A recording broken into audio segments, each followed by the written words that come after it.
Danielle, thank you so much for speaking to me as well.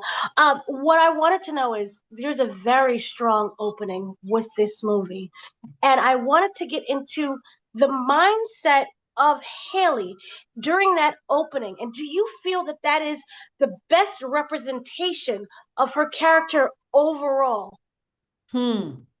Um, well, that's how she's trying to operate in the midst of challenge, of violent enemies. The way that I have trained my family, it needs to move quickly, decisively, and eradicate all harm. And I think that happened, right?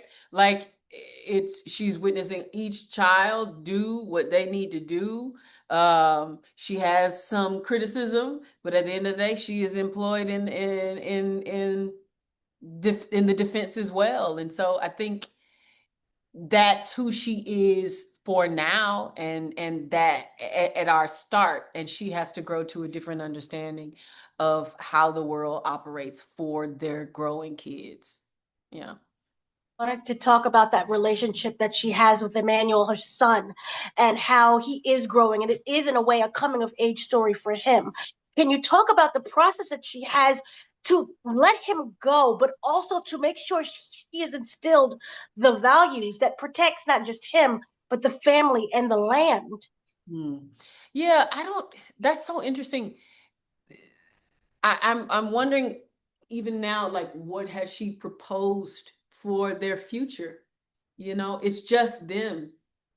There's no trust that she has for the outside world, aside from the one person that she has in Augusta. I don't know if she's conceived of that, because all that she knows is, I control, if I control, that things will be okay. um and it's coming up behind everybody. She knows everybody's going to learn uh from from from the top. She knows everybody learns from her. She learns that the eldest, that Emmanuel will trickle down into, each other child, all the way down to the baby. And I think I don't think she's processing that there will be that kind of contention, because the world is so volatile. It is so violent. It is so dangerous. Why would you want anything else?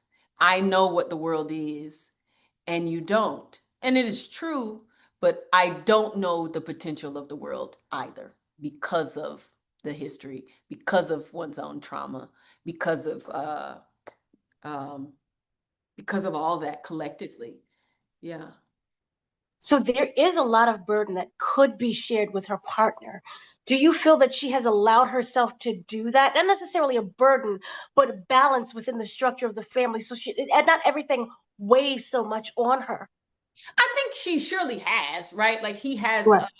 a specific knowledge that he gives to them, that she encourages. I mean, they're all learning his indigenous language, and she understands it, right? So she is learning from him as well. And there's a knowledge that he has about the land, about certain herbs. I think he has just as much knowledge about how to till and farm the space, how to navigate the world in the militaristic fashion that they do. He encourages her to know that she deserves reprieve, that she deserves um, joy and dance, and a moment to breathe. Uh, but that's something that one has to find in themselves often too. And I think Right. she withholds that because of things that she hasn't quite processed. Right? We see that in the memory of her father, and what the land was before he died. Way I was wondering what she goes through. She is technically right. Is that in some form therapeutic to know that there are dangers out there? She isn't crazy in being completely isolated. Is it therapeutic to know that that's true? mean, in a way that she, it is right. Because her son keeps saying, this is not the way of the world. And also the daughter is like, are there others out there? It's alone. It's lonely. That's a horrible feeling. Right.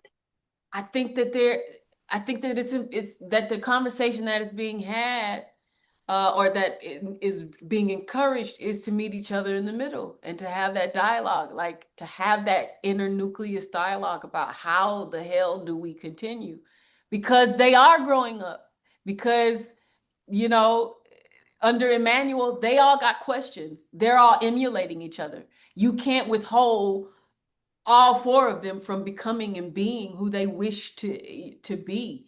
I mean, she's reading books. She's reading Parable of the freaking Sower. And Emmanuel is venturing out in the world, clandestinely swimming and doing what. There will be an inevitable fissure. And that's the change that in Parable of the Sower, Octavia Butler writes about. Mm-hmm. God is change. Everything that touches you, you touch, you change, right? And so that the change is inevitable. And she's only working from